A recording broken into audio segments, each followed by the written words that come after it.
Saya bilang saya mau jadi dokter.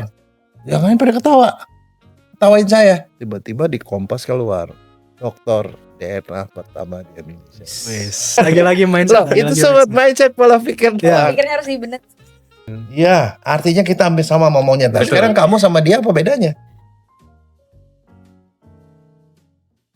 Oke. Balik lagi ke episode pertama dari SPC Podcast. Jadi kali ini kita bersama narasumber yang spesial banget pada episode pertama ini, yaitu Dr. Jaya Surya Atmaja, spesialis forensik medical legal, diploma forensik medis, dan sarjana hukum PhD. Panjang banget gak sih teman-teman? Gelarnya dokter, gila, keren banget. Oke, jadi ini sebenarnya kita mungkin sedikit memperkenalkan, kita adalah komunitas fisiologi di FKUI gitu ya. Jadi kita akan membahas apa itu mungkin kaitannya fisiologi ke dunia mungkin forensik gitu-gitu ya. Tapi sebelumnya mungkin kita mau mendalami dulu terkait dengan kerjaannya Dr. Jaya itu sendiri gitu ya di bidang forensik gitu. Mungkin boleh sedikit cerita perkenalan mungkin ke masyarakat gitu Dr. Jaya. Mungkin udah terkenal ya Dok, cuma ini sebagai kalau ada yang orang baru pertama nonton gitu Dok. Siapa nih Dr. Jaya gitu kan? Oke, begini ya. Orang kalau ngelihat gelar saya, gelarnya panjang begitu. Orang yang paling komplain pertama tuh istri saya. Kenapa gitu dok? Nah, dia bilang itu gelarnya udah kepanjangan, kartu nama nggak muat. Satu, tapi yang sebenarnya di latar belakang itu adalah dia bilang kapan lu nyari duit lu sekolah melulu katanya. Tahu nggak sekolahnya berapa lama? Berapa lama tuh dok? Tebak. Tebak. 15. 20 tahun. 19 tahun. Wow, panjang banget Itu tuh. satu. Nah, pertanyaan kedua yang saya ditanya ke saya apa? Dokter pasti anak konglomerat atau anak dokter spesialis atau siapapun. Karena sekolah itu mahal kan? Ya, Kamu ngerasain sekolah betul. dokter mahal. Ternyata enggak. Saya mau menyemangati nih teman-teman tuh yang berasal dari keluarganya tidak mampu. Saya sangat tidak mampu. Bapak saya adalah seorang biasa dari kelas menengah ke bawah. Kerjanya itu sebagai pegawai perusahaan konveksi. Dia konveksi ngejahitin jin di Tanjung Priuk. Anaknya 10. Tinggal di Senen, daerah Kumuh. Anak 10, saya anak nomor 5. Kakak saya tidak ada yang berpendidikan. Sampai ke saya. Tahu nggak apa yang menyebabkan saya mau jadi dokter? Cuma satu mimpi. Jadi sekali waktu saya sakit. Ya saya sakit. Terus saya nanya ke nenek saya. Nenek saya bilang, ya sakit. Ya udah, tapi kita nggak punya duit. Kita pergi yuk katanya ke di bawah pohon asem. Di bawah saya nggak tahu apaan tuh. Saya masih kecil, masih ke 5 tahun. Di bawah pohon asem. Ternyata di situ ada apa? Ada dukun. Dukun, nenek-nenek. Dia ambil bumbu dapur, bangle. Kalau kamu tahu nanti cari bangle itu ya. Bumbu dapur Siap, buat spiritual gitu. Dia gayam-gayam, gitu disembur. Bayang nggak? Disembur. Saat itu juga demamnya langsung hilang loh. Habis begitu saya berjanji sama diri saya nggak mau sakit. Karena bangunnya sangat. Jadi dokter karena nggak mau disembur lagi. Nggak gitu. mau jadi Itu kena alasannya. dukun. Iya, itu alasan pertama. Menarik. Tahu nggak? Terus saya bilang, tapi begitu kan sama dia cuma dikasih kantongan gitu ya, masukin duit sesukanya. Nah, tapi yang bikin saya mau jadi dokter benar adalah karena gini. Pada waktu itu zaman Rudi Hartono itu kan legenda kita ya. Dia tuh 7 kali All England tuh menang terus kan. Ya. Wah, semua anak-anak kecil di kampung-kampung pada main badminton tuh. Nah, saya juga mau kan. Tapi beli raket nggak punya duit. Karena sangat orang miskin nih. Raket tuh saya bikin dari triplek. Jadi nggak ada senarnya tuh. Jadi kalau kena tuh mantep tuh. Tapi bolanya sanggup beli. Saya main sama kakak saya di depan halaman rumah. Puk, saya di semes, saya lagi meleng, saya puk masuk mata kiri saya kena. Langsung gelepak saya. Dibawa ke rumah sakit. RSCM. Dirawat 1 bulan. Sebulan di RSCM di bagian anak, dekat kamar mayat tuh. Ini mata saya rupanya begitu di belakang saya baru tahu ternyata seluruh bola mata saya merah, berdarah. Isinya tuh bola mata tuh mestinya aqueous humor kan. Iya, Isinya darah. Ya. Jadi ditutup dua-dua. Terus setiap pagi dibangunin. Ada profesor 1, mahasiswa ada 20. Saya cerita, ini adalah contoh kasus trauma mata. Kalau trauma mata begini, salah satu efeknya adalah pecah arteri di retina, dia berdarah. Berdarah buat ngilangin gampang. Ada obatnya, yang obat paling manjur apa? Kortikosteroid. Disuntik ke dalam bola mata, dia bilang. Terus saya dibuka matanya. Lihat ujung kaki, disuntik atasnya, cus. Pagi, sore, dia datang lagi diceritain lagi kalau omongan mahasiswa lain. Lihat ke atas, suntik bawah, cus. Jadi atas bawah sebanyak 60 kali. Nah, saya baru kelas 1 SD. Kakak saya yang sama saya itu kelas 3 SD. Apa yang terjadi habis itu?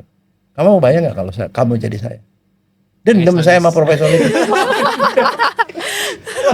Saya bilang, kurang ajar gue dijadiin kelinci percobaan. Benar. Habis gitu apa? Gimana caranya gue balas? Saya bilang, one day saya mau jadi dokter, saya bilang. Supaya apa? Supaya saya bisa nyuntik pasien. Balas dendam. Nah itu. Balas dendam. Jadi saya tergiang-giang. Tapi sampai kemudian rada gede ya. Saya pergi ke dokter. Saya lihatin, oh dokter ternyata kerjanya mulia ya. Jadi saya tertarik untuk ngomong. Tapi selalu ngomong. Ini waktu SMP nih. Ditanya kan nih, gurunya sih nyari gara-gara. Dia tanya, kamu mau jadi apa kalau nanti udah lulus? Karena saya pintar matematik pada waktu itu. Mau jadi apa? Ditanya kan semua anak-anak di kelas. Saya bilang saya mau jadi dokter. Jangan pada ketawain saya. Karena kenapa? Mereka tahu itu kan sekolah saya itu udah kedekatan rumah. Mereka tahu keluarga saya kondisinya kayak apa.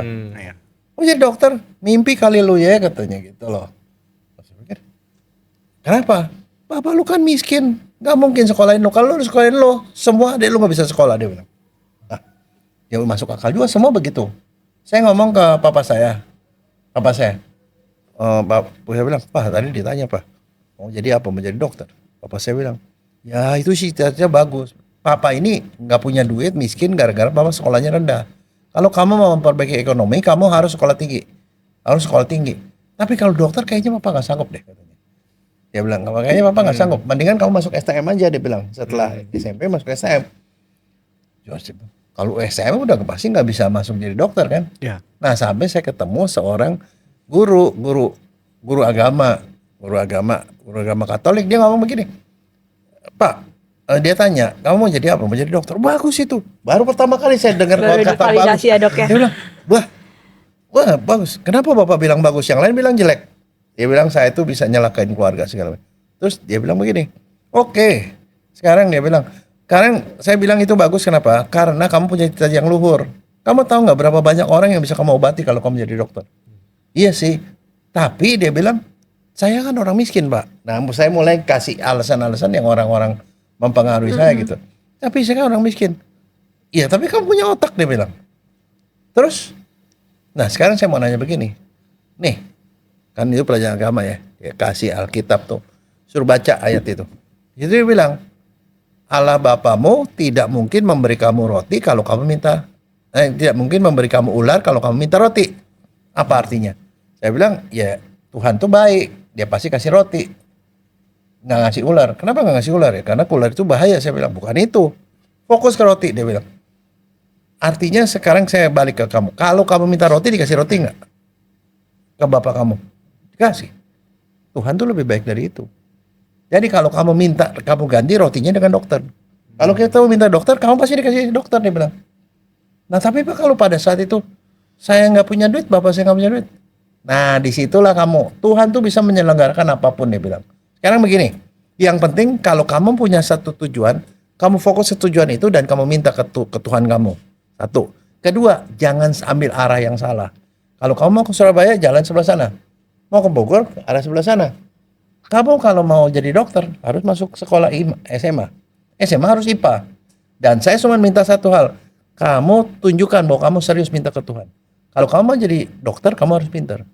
Kamu masuk SMA, masuk IPA, jadilah juara. Pada saat kamu juara, kalau pada saat itu keluarga kamu juga belum membaik, belum bisa sekolahin kamu, datengin Bapak. Bapak akan carikan orang-orang kaya yang bisa memberikan kamu beasiswa. Itu dia ngomong. Oh begitu Pak ya? Iya, udah. Saya akhirnya masuk sekolah. Saya masuk sekolah negeri SMA Negeri 1. Di sana saya usahain juara. Pada waktu itu saya tuh tahun 70-an itu kan ada fase di mana dari Januari pindah ke Agustus. Jadi kita yang masihnya 6 semester jadi 7 tambah 1 semester. Nah, di SMA Negeri 1 itu saya masuk ke sana kenapa? Perhitungan saya begini. SMA Negeri 1 tuh saya udah cari statistik, saya selalu memakai itu. Saya secara statistik tuh setiap tahun 200 orang diterima di UI di negeri. Wih, 200 orang. Saya bilang kalau gitu gampang. Gue mesti jadi juara 1 sampai 200 saja. Pasti gue masuk kan?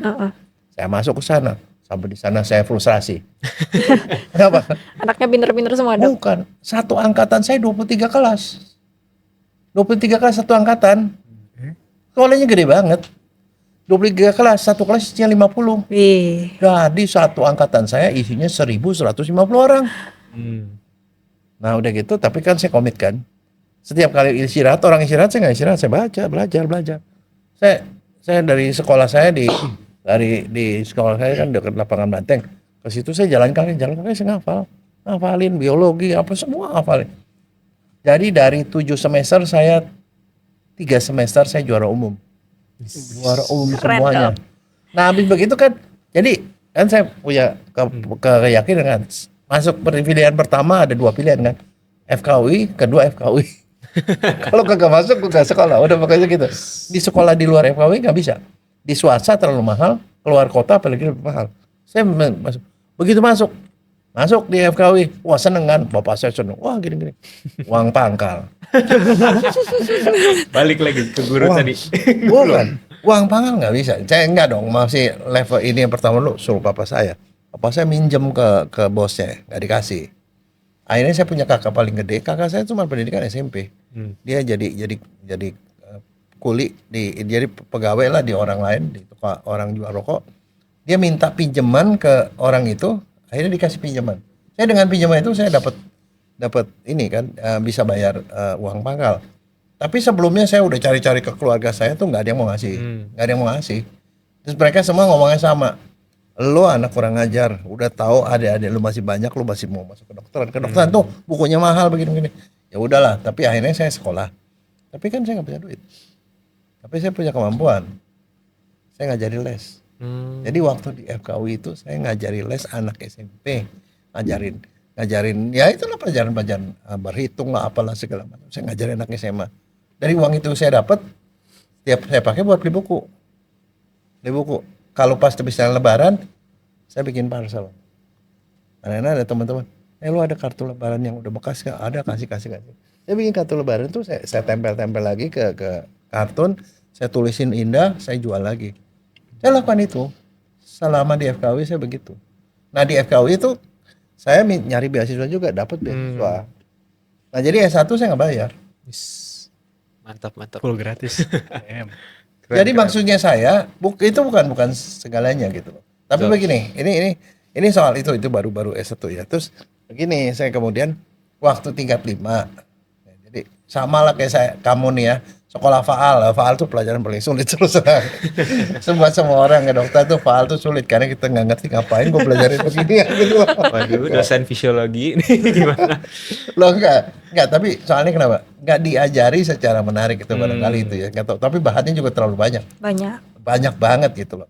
Tapi dan udah satu yang sebenarnya nggak bikin kita nggak begitu semangat. Ini gue mau ngapain sih belajar gini? Itu betul. Karena kita nggak tahu ada gunanya apa enggak. Yeah. Barangkali ini nanti kita cerita kenapa kalau menurut saya faal itu bagus. Maksudnya penting banget gitu loh, harus dipelajari, harus semangat kita belajar itu. Nah, waktu tingkat 5, ini sembari saya cerita nih kenapa saya jadi ahli DNA. Saya baca satu artikel, saya kan sering melakukan penelitian waktu sejak mahasiswa tingkat 2 tuh saya meneliti. Saya itu mendirikan Badan Riset Mahasiswa waktu itu. Itu LPP. Calon LPP. Oke. Calon LPP. Tingkat 2 saya udah neliti, jadi sering baca. Nah sekali waktu saya terima bacaan tuh di majalah Nature. Jadi dia bilang begini, kamu tahu nggak? Saya mau nanya kamu tahu nggak persamaan kamu sama monyet tuh DNA-nya berapa persen? 99.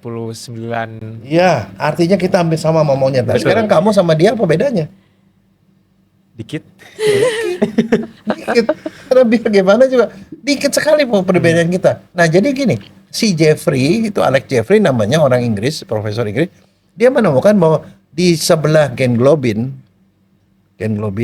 di sebelahnya ada sepotong intron. Intron tuh gini, kan kita punya DNA, dia menghasilkan protein kan, namanya exon. Exon. Nah, exon sama exon itu kalau dia deketan itu di sini dikasih seperti kayak tembok gitu. Ini rumah kamu, ini rumah saya, dikasih temboknya itu intron. Oh. Intron itu adalah cuma buat jaga dah. Lo di sana bikin protein A, gue bikin protein B gitu loh. Suka Ini berpisah nggak ada gitu. artinya. Nah, dia dapetin 16 basa itu yang namanya intron itu. Ternyata itu ada di semua intron lain di seluruh genom kita. Nah, ini isinya 16 basa.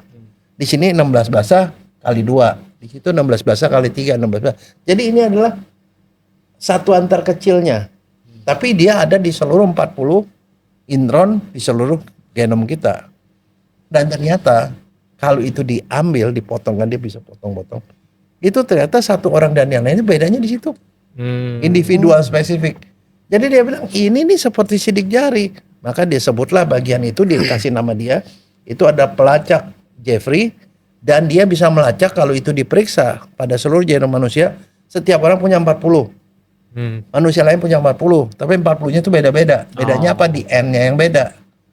Kalau saya punya berulang 1 kali, 5 kali, 7 kali, berapa kali gitu. Kalau yang kamu tuh kalinya itu berbeda N-nya. Masing-masing orang beda ya, Dok Masing-masing ya. orang beda. Dan satu lagi dia temukan itu diturunkan berdasarkan hukum Mendel. Jadi Tergantung orang kalau tua. misalnya contoh anggap ya, ini istri saya punya 40 intron itu. Istri saya punya 40. Saya kan punya sperma kan. Saya kawin sama istri saya. Anak saya ini anak pertama. Saya kasih 20 intron saya, itu intron saya ke dia. Istri saya kasih 20. Maka dia jadi kombinasi baru. Yang adalah khas dia. Dia bukan saya dan bukan istri saya, tapi dia mengandung separuh DNA ibunya, separuh DNA saya. Nah, di anak kedua saya kasih juga separuh. Istri saya juga kasih separuh, tapi yang saya kasih ke dia belum tentu sama. Jadi makanya antar saudara pun ada variasi. Tapi mereka punya kemiripan, karena ada beberapa yang mirip. Karena sama-sama dari bapak ibu yang sama. Iya. Nah, habis itu saya bilang, gila juga ya ini, waduh, gawat banget. Kan tadinya sih waktu belajar DNA, kan saya bilang buat apa belajar DNA? Ternyata habis begitu ada satu kasus. Kasus itu yang bisa dipecahkan sama itu, padahal itu kasusnya itu sebenarnya nggak bisa dipecahkan. Nah, kejadiannya begini. Itu kasus itu mengubah saya dan kemudian bikin saya tuh jadi gelarnya jadi banyak begitu. Dia jadi begini. Gak sengaja tuh ya gelar banyak. itu kan tahun 85. 85 itu si Jeffrey itu nulis itu di majalah Nature. Semua orang bilang oh keren gitu, tapi udah gitu udah. Nah, ternyata tahun 85 tuh ada terjadi kasus perkosaan di Inggris. Ada perkosaan di satu kota kecil. Korbannya ada seorang perempuan muda umur 30-an tahun diperkosa dan dicekik. Ada sperma tapi dicari tidak ada tersangka. Swabnya disimpan. Tahun 87 jadi 2 tahun kemudian terjadi kejadian yang sama. Nah, kejadian yang sama korbannya juga sama, di kota yang sama, rambutnya pirang, 30 tahun, dicekik dan diperkosa. Nah, kali ini si polisi berhasil dapetin 2 tersangka. 2 tersangka tuh pokoknya udah diproses, pokoknya polisi bilang yakin lah orang ini gitu loh. Nah, si Jeffrey ini datang karena dia kan perlu bahwa ilmunya itu diakui. Dia datang ke polisi, Pak, bisa nggak Pak? Ini Bapak kasih sampel ke saya periksa. Siapa tahu itu bisa membuktikan. Karena begini, Bapak kan hanya berdasarkan pengakuan segala macam gitu, itu tidak ilmiah. Kalau ini ilmiah, karena kalau dia melakukan persetubuhan dengan perempuan itu, di spermanya ini itu pasti ada DNA-nya dia. Dan DNA itu bersifat nggak mungkin sama satu orang sama yang lain. Polisinya mau diperiksa. Ternyata hasilnya apa? Swab dari korban pertama 85 sama 87 sama. Berarti pelakunya satu orang dong. Tapi begitu dicocokin dengan 2 orang tidak sama. Tidak sama. Artinya dia Bukan dengan samping mereka. hukum harus dilepas kan? Bukan dia. Terus kata polisi, lah gimana nih gua udah dapet. Masa dilepas-lepas lagi. Nah, tapi dia kemudian pakai ke ilmu kriminal. Ilmu kriminal tuh bilang begini, pelaku kejahatan itu biasanya orang dekat. Nggak mungkin orang jauh. Nah, orang dekat tuh apa? Saudara sendiri, suami, istri, anak, kerabat, teman, apa pokoknya gitu yang kenal. So kalau kita membunuh orang yang tidak dikenal namanya terorisme. Ya Iya kan? Jadi dia bilang gini, pelakunya ini begini kan Pak, kata si Jeffrey. Ini kan pasti laki-laki. Kota ini kan kota kecil. Ada berapa orang laki-laki di sini? Satu kota. 6.500 katanya. Lah udah Bapak kan punya kuasa. Bilang aja 6.500 jadi tersangka. Pasti ada salah satu pasti jadi pelaku. Polisi bilang, oke juga katanya. Panggil lah semua orang, berbondong-bondong orang datang ke kantor polisi. Ngapain? Disuruh masturbasi.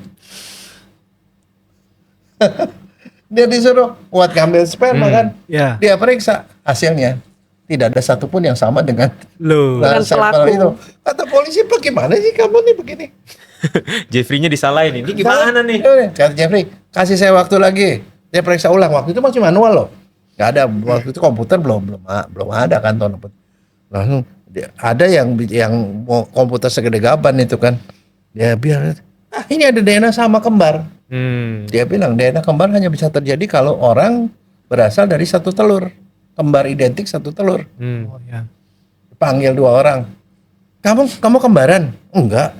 Saudara? Enggak. Kamu siapa? Ini tetangga saya katanya. Lah, dia bilang DNA kamu sama nggak mungkin.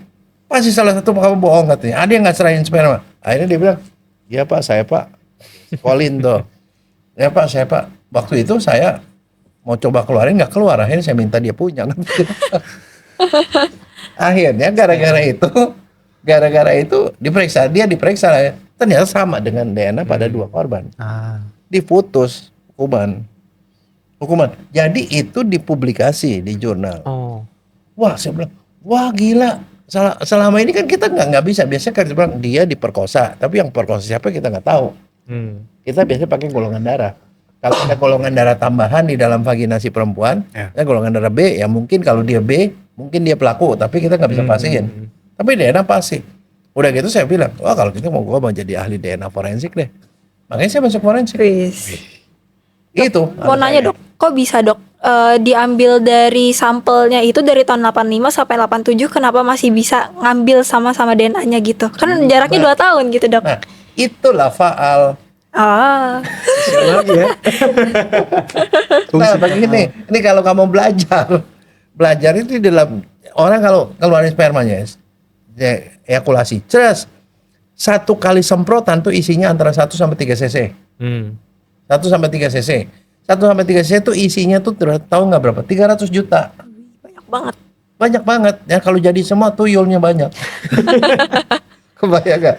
Ya. Nah, dia itu kalau dalam bentuk cairan tuh kan di situ ada cairan prostat, ada cairan seminalis segala macam itu kan itu ada di situ semua. Kalau didiamkan dalam bentuk dia biarin begitu, lama-lama dia jadi busuk. Karena dia ada protein ini kan. Protein membusuk. Nah, tapi dia itu selain membusuk itu protein yang dibusukin kan. Tapi DNA enggak. Tapi jangan salah.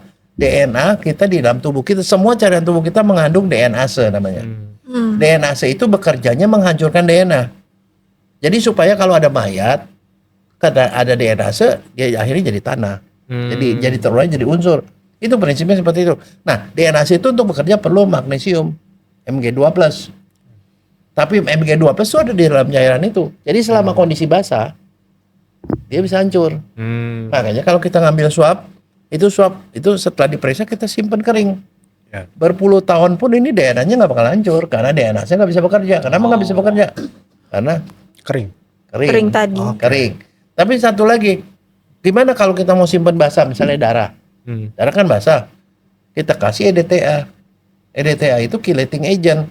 Dia bisa mengikat semua logam. Mg-nya diikat sama dia. Jadi dia nggak bisa kerja. Jadi walaupun cair dia nggak hancur DNA-nya. Itu ilmu itu adalah ilmu ini praktis yang sebenarnya ada di dalam ilmu faal dan ilmu biologi. Betul. Menarik. Iya kan? Nah, itu baru kebukanya di situ gitu. Keren. Oke.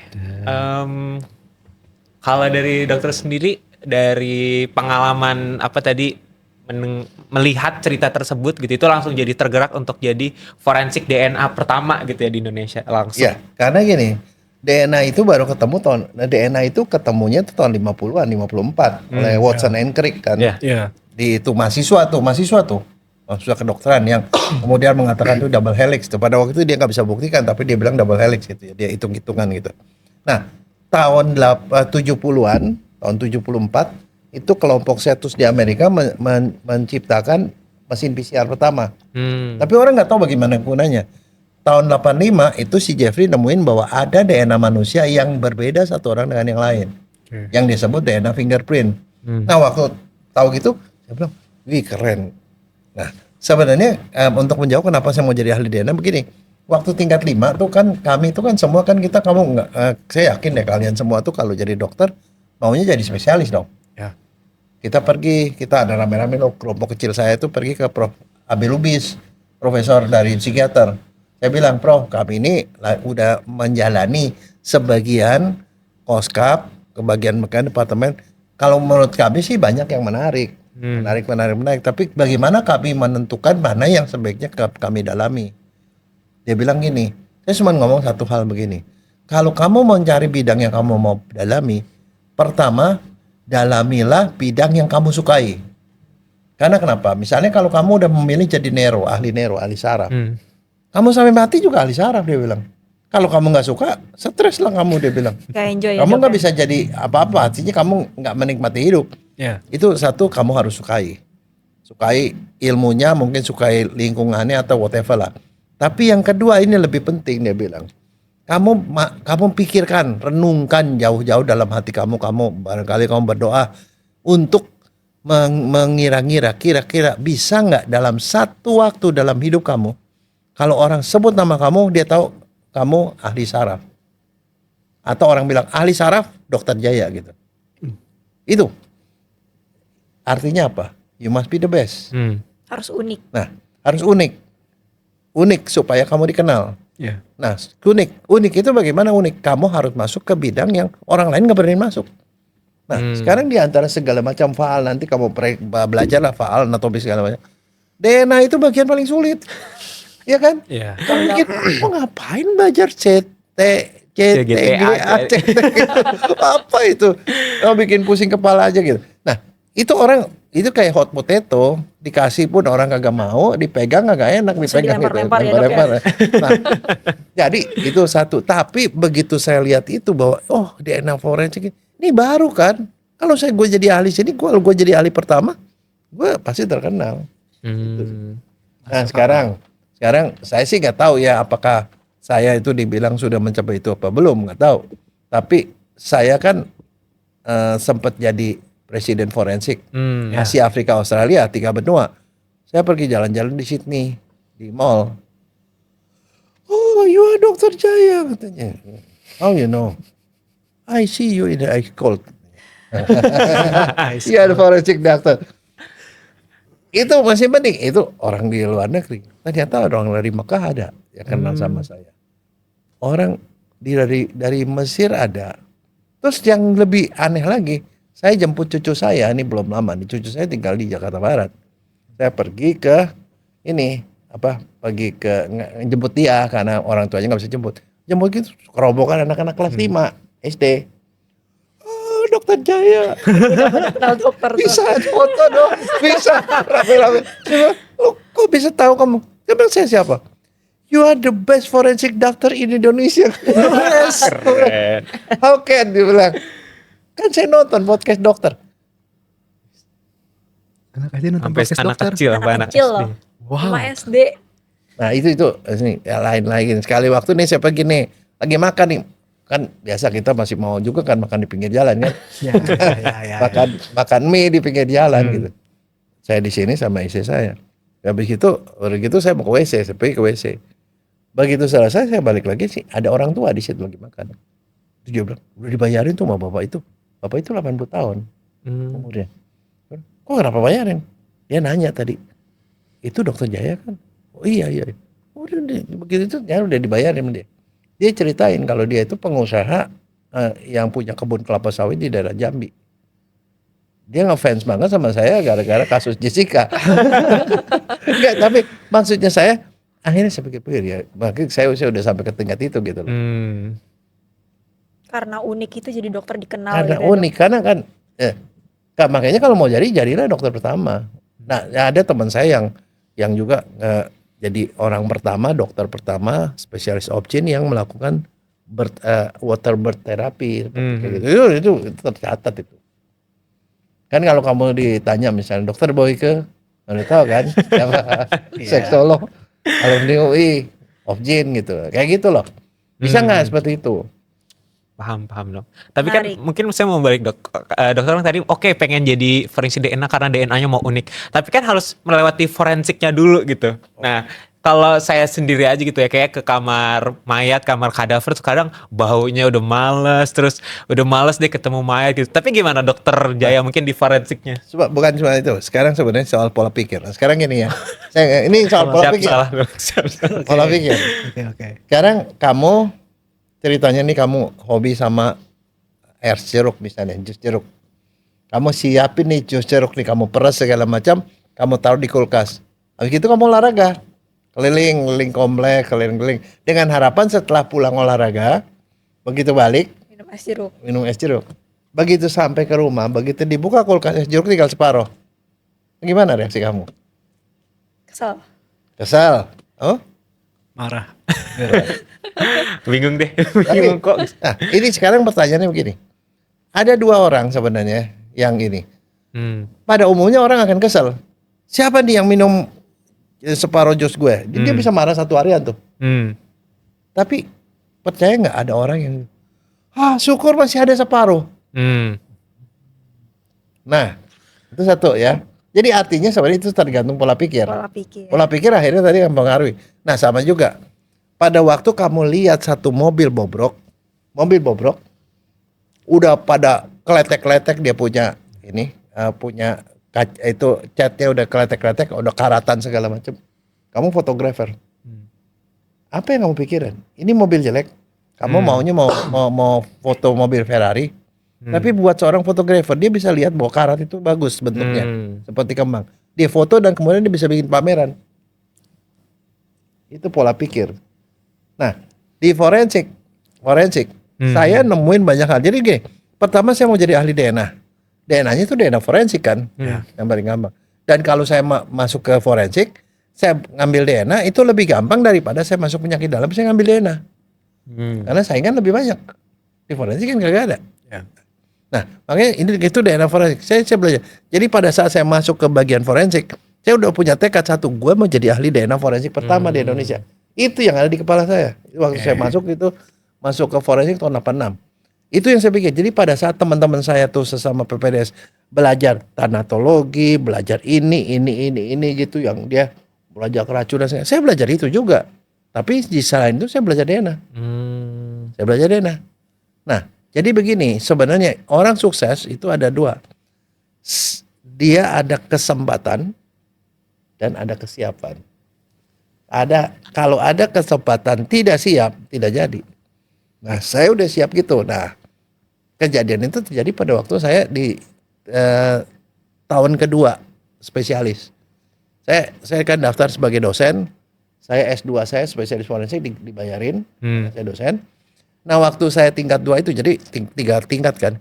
Tingkat 2 dapat tawaran sebagai dosen, tawaran dari Jepang.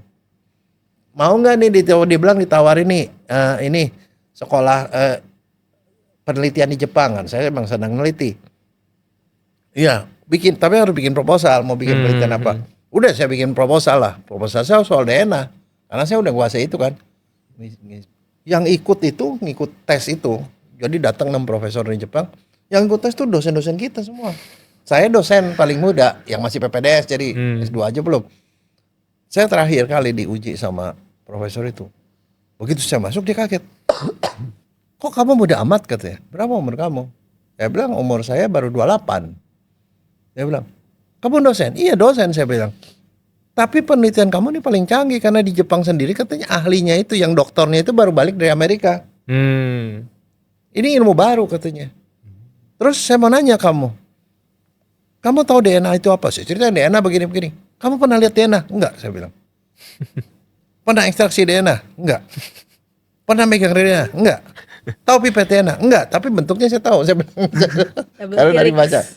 Terus dia bilang begini, ya kalau gitu bagaimana kamu mau kerja di Jepang? Kamu nggak ngerti apa-apa?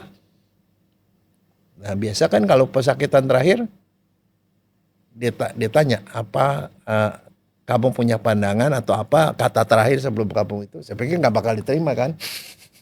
Saya bilang begini, Prof, saya mau nanya tujuan Prof kesini itu untuk apa? Kan untuk membuat orang Indonesia pintar. Ya kan itu. Nah sekarang saya mau nanya, di Jepang itu sukunya ada berapa? Dia bilang sukunya ada 2. Orang Jepang, 1 suku asli, Ainu. Oke. Bahasanya ada berapa? Bahasanya ada bahasa Jepang doang dia bilang. Ada bahasa Ainu sedikit.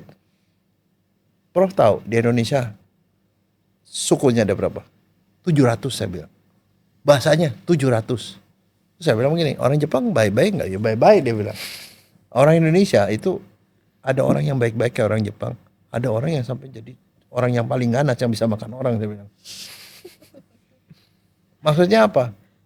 Dan Prof tahu nggak? Saya bilang di sana di Jepang berapa orang yang sarjana? Dia bilang di sana yang sarjana pada waktu itu ya hampir 80% sarjana. Semua perempuan sarjana S1 minimal. Prof tahu di Indonesia yang sarjana berapa? Cuma 2% waktu itu. Kok bisa begitu? Dia bilang. Karena kami dijajah 350 tahun sama Belanda. Dan 3,5 tahun sama Jepang. Dan waktu dijajah Jepang itu adalah masa paling-paling sengsara buat negara kita. Makanya yang pintar cuma sedikit, saya bilang. Yang masuk perguruan tinggi cuma sedikit. Nah sekarang begini, ini kata-kata saya terakhir saya bilang. Orang yang sedikit ini, saya ini masuk dalam kelompok yang 2% ini. Sekarang ini sedang melakukan multiplikasi. Saya akan mengajarkan ilmu saya ke mahasiswa. Paling sedikit di FKUI ini ada 200 orang mahasiswa. Tapi saya sekarang umur 28. Saya akan pensiun nanti umur 65 saya bilang. Paling sedikit 65. Sekian puluh tahun kali 200 kali sekian berapa banyak saya bisa bikin pintar orang Indonesia. Tapi kalau saya ngajarin DNA saya bisa ngajar DNA. Tapi kalau saya sendiri nggak pernah ngerjain, nggak pernah meriksa, nggak pernah lihat bagaimana saya bisa meyakinkan mahasiswa soal itu. Kalau profesor ini memang tujuannya mau membuat orang Indonesia pintar, orang seperti saya yang harus dikirim ke Jepang. Karena saya masih muda. Saya masih punya pengabdian banyak. Dan saya punya tanggung jawab besar. Dan saya akan jadi pemimpin, saya bilang. Udah, salam, saya bilang. Habis gitu yang diterima tuh saya, tau gak? Sampai di sana, sampai di Jepang. Saya tuh S2 aja belum selesai. Saya bukan orang lab. Orang lab tuh, lab-lab ya kalau penelitian tahu. Tapi lab DNA kan saya nggak tahu. Masuk lab tuh kayak orang bodoh, bener. Kayak kamu tiba-tiba jeblosin masuk lab gitu lah. Nah, kan kayak ngerti. Ini tabung katanya. Ini tabung. Sekarang tabung ini sekali ini karena ini harganya mahal kita pakai berkali-kali buat periksa DNA. Nah, kan dari DNA dari pemeriksaan yang lalu bisa mengkontaminasi kan. Ini mesti dicuci. Cara nyucinya begini. Belajar nyuci. Belajar bikin air. Kalau air buat DNA tuh beda dia bilang. Airnya tuh harus murni, nggak boleh ada mineral-mineral. Harus dikasih medan listrik supaya ion sama anionnya ke sini gitu ya pokoknya segala macam lah pH-nya sekian. Itu semua saya benar lakukan itu semua. Nah, itu sebenarnya menguntungkan. Setelah selesai saya balik. Jadi saya orang pertama yang di orang Indonesia yang belajar PCR. Jadi waktu saya balik sini saya ngomong soal PCR orang sini nggak ada yang ngerti. Nggak ada yang ngerti pada waktu itu. Saya belajar PCR itu tahun 89. Nah, begitu. Nah, udah selesai tapi di sana saya ngomong gini sama profesornya. Prof, one day I will come back again as a PhD program, saya bilang. Gitu. Memang kemudian setelah saya selesaikan S2 saya sekolah lagi sana. S2 nggak bayar, saya sekolah ke Jepang, dibayar sama Jepang. Nah, waktu habis dari Jepang, saya balik. Saya pikir saya di Jepang saya liatin, oh ternyata tuh di sana tuh DNA itu dipakai buat orang hidup juga. Kasus paternitas, nyari bapak siapa, human trafficking, apalah segala macam. Akhirnya saya bilang, oh di sana periksa orang hidup juga. Saya sekolah lagi ke Belanda, ngelamar ke Belanda, dapat ke sekolah ke Belanda untuk forensik orang hidup. Habis waktu ke Belanda, jadi saya dapat DFM tuh. Tapi pada waktu saya sekolah di Jepang, saya kepikiran lagi, kayaknya nih dokter nih sering kali dibully sama sarjana hukum. Karena sering kali kan digugat masalah-masalah kriminal itu kan kita ngadep orang hukum kan kalau lihat gitu kayaknya wah lo kayaknya gitu loh. Injek gitu. Nah saya bilang kalau gitu caranya cuma satu, gue harus jadi sarjana hukum. Jadi saya ngambil hukum UI itu barengan dengan S3 di Jepang. Kebayang nggak? Di Jepang itu sekolahnya mestinya 5 tahun, saya sekolahnya cuma 3 tahun. Oke. Selama 3 tahun itu, saya sekolah hukum. Pusing nggak dok? Hah? Pusing nggak dok S3 sama S1 bareng gitu dok? Enggak. Kenapa mesti pusing? Mindset nih. Mindset lah. Lagi-lagi mindset. Tadi udah diajarin jeruk setengah nih, jeruk setengah. Lagi-lagi mindset. Loh, itu sobat mindset pola pikir. Pola pikirnya harus dibenerin gitu. Enggak, soalnya begini. Saya waktu itu berpikir ya, kenapa saya misalnya dari 5 tahun bisa jadi 3 tahun. Begini, orang Jepang itu menghargai orang tekun, bukan orang pintar. Waktu sekolah di Jepang, kan saya pergi ke sana musim dingin. Ya. Kedinginan. Yang anget di mana? Di kampus. Di kampus di lab tuh anget. Sama satunya di mall anget.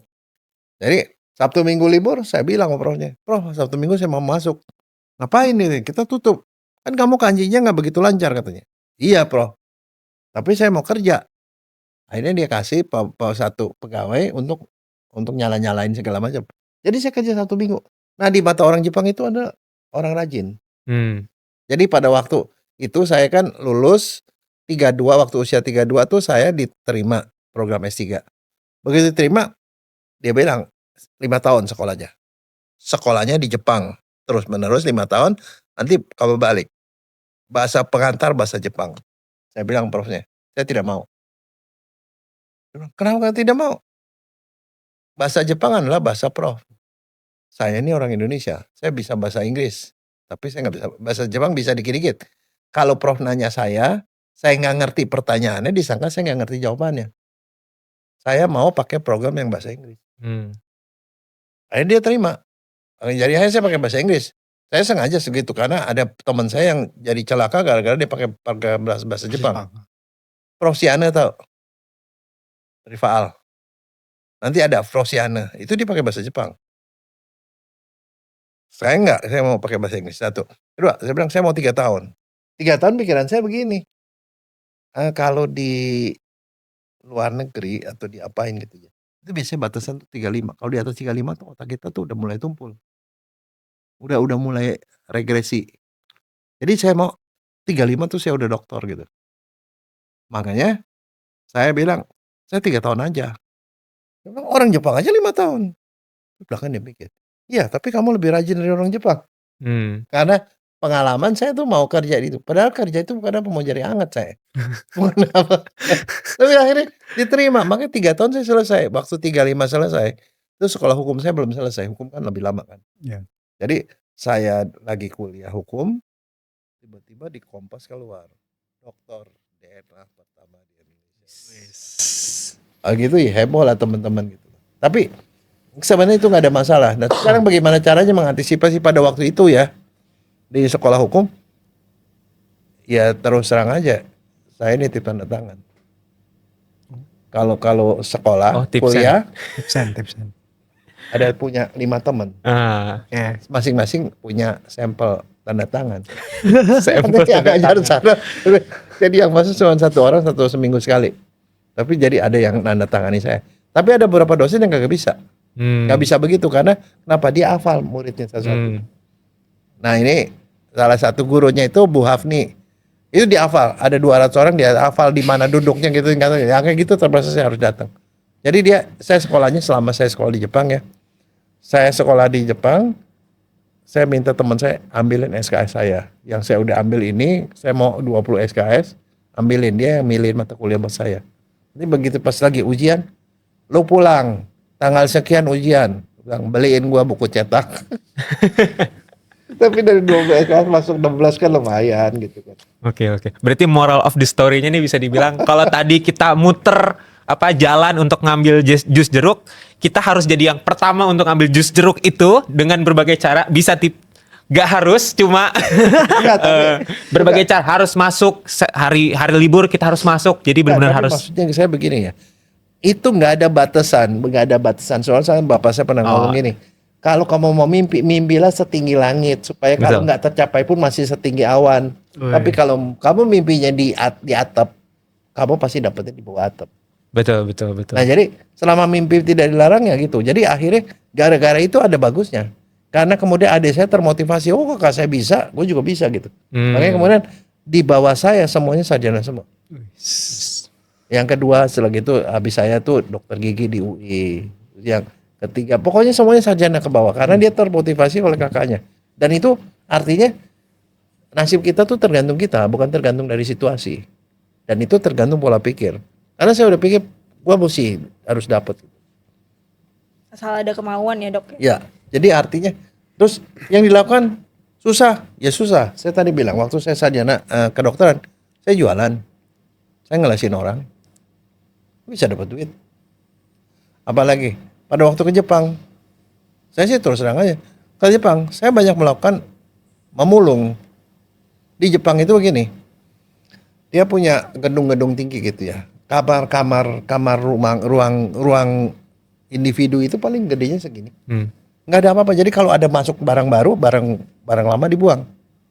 Jadi ada sepeda dibuang. Nah itu di basement dari setiap gedung tuh ada sepeda, ada TV dibuang, ada segala. Saya juga nggak ngerti orang Indonesia kan begitu teman datang. Saya ketemu orang Indonesia, ya lu baru datang ya? Iya. Mau TV nggak katanya? Saya bingung. Lah orang baru kenal orang TV. Gua banyak katanya. Pergi ke kamarnya. Oh iya ada banyak TV. Koleksi ya dok. Koleksi jadi wah lu begini dapat TV. Orang di Jepang itu kalau ada barang baru datang baru yang lama dibuang nih nggak perlu dia masih jalan. Jadi dia tiap pagi tuh lari pagi ngiderin di basement sama tinggal. Oh itu ada sepeda, ambil sepeda apa gitu loh. Orang sana tuh yang bekas-bekas itu mereka nggak mau ambil. Bahkan kalau dia mau disposal itu dia mesti bayar. Nah, jadi saya dulu bikin lab saya pertama, lab DNA pertama itu dari situ. Ada water heat atau water bath. Water bath itu dibuang. Saya cek, masih bagus. Udah, saya packing, saya kirim email ke Indonesia. Jadi waktu 1 tahun pertama saya udah bisa bikin ekstraksi DNA di departemen forensik. Tahun kedua saya udah bisa bikin elektroforesis. Tahun ketiga saya udah beli mesin PCR. Jadi mesin PCR itu yang pertama saya itu Perkin Elmer itu mesin PCR paling mahal. Saya bisa beli. Hasil ngejual TV-TV yang diambil tadi atau gimana? Oh enggak. Beasiswanya gede sekali. Oh, kirain tadi Sayang gede. TV-TV-nya diambil. Enggak, tapi itu begini, saya ngomong sama istri saya ngomong gini. Nih ya, gua dapat beasiswa gede. Tapi duitnya nanti jadi lab ya. Karena saya tidak mau. Jadi gini, ada satu yang mendorong saya kenapa saya mau bikin lab. Pada waktu saya ngambil DNA, orang yang menghambat tuh ada di departemen saya. Senior, dia ngomong begini, lo ngapain belajar DNA? DNA tuh gak ada gunanya. Sekarang Indonesia itu masalahnya infeksi apa begini-gini. Infeksi, trauma. Saya bilang, tapi begini, kita kan kedokteran itu ketinggalan jauh dari luar negeri. Ketinggalannya itu 30 tahun. Kalau kita nggak lompat, kita nggak bisa ngejar. Dan teknologi terbaru ada DNA. Kalau saya ngejar ke situ, kita kan bisa unggul juga gitu loh. Saya bilang, ya oke, lu unggul. Tapi lu jadi pengangguran gitu. Nah, kenapa pengangguran? Kan di Indonesia kita nggak punya lab DNA. Lab DNA-nya mahal. Kita nggak punya lab DNA. Terus saya bilang gini, kalau nggak punya lab DNA, kenapa kita nggak bikin lab DNA? Itu pola pikir ya. Betul. Kenapa nggak bikin lab DNA? Terus dia bilang, nanti kalau misalnya lo udah bikin itu ada lab DNA, pemeriksaan DNA-nya pasti mahal, karena chemicalnya mahal, segala macam. Terus saya bilang gini, mahal. Kalau menurut saya pada saat kebutuhannya udah ada, orang kan periksa DNA. Dan tahu nggak, orang Indonesia tuh nggak miskin loh. Kalau nggak percaya, saya bilang cari, pergi ke Mekah. Orang yang naik haji, yang belanja paling banyak orang apa? Orang Indonesia. Orang Indonesia. Indonesia. Ke Singapura, orang yang belanja paling banyak Orang orang Indonesia. Tas branded yang paling banyak belanja siapa? Orang Indonesia. Orang Indonesia. Tapi orang miskin memang paling banyak di sini juga. Orang Indonesia tuh kaya. Jadi saya ngomong begitu. Udah gitu masalahnya kemudian kan saya pergi ke Jepang, ada yang mesti nge-backup kerjaannya saya. Dia meyakini itu. Saya bilang, bantu saya backup kerjaan saya di sini, saya sekolah dulu. Tapi saya sekolah nggak lama-lama, cuma 3 tahun saya bilang. Jadi akhirnya, nah saya untuk membuktikan itu, karena saya juga nggak mau jadi penganggur. Jadi begitu tahun pertama saya udah bisa ekstraksi, jadi profesor, oh lu sudah bisa bikin lab DNA. Saya usahain uang beasiswa saya bikin buat elektroforesis, sampai terakhir saya beli mesin PCR, beli. Uang beasiswanya gede dari Jepang tuh. Jadi makanya sekarang gini, kalau kamu mau nyari beasiswa ada ke Eropa sekolahnya nggak bayar. Tapi biaya hidupnya kamu harus tanggung sendiri. Beasiswanya nggak terlalu banyak, biasanya pas-pasan. Untuk satu orang hidup. Ke Amerika juga sama. Tapi kalau ke Jepang, untuk biaya hidup, kamu bawa keluarga apa-apa tuh cukup. Gede banget. Nah itu makanya saya pilih Jepang. Dan dia di sana juga DNA-nya baru mulai gitu. Jadi, pas. Oke. Menarik, mungkin nanti akan kita pertimbangkan untuk beasiswa ke Jepang ya dok. Tapi mungkin untuk episode kali ini kita coba selesaikan di sini dulu. Tapi kita bakal bahas lebih dalam lagi, mungkin yang lebih relate ke pengalaman sebagai forensiknya dan kasus-kasus yang pernah dikerjakan oleh dokter itu sendiri. Kita akan bahas gimana sih apa konsepnya gitu, gimana secara mungkin fisiologinya gitu ya. Nah, situ aja mungkin. Terima kasih yang sudah menonton. Sampai ketemu di episode selanjutnya.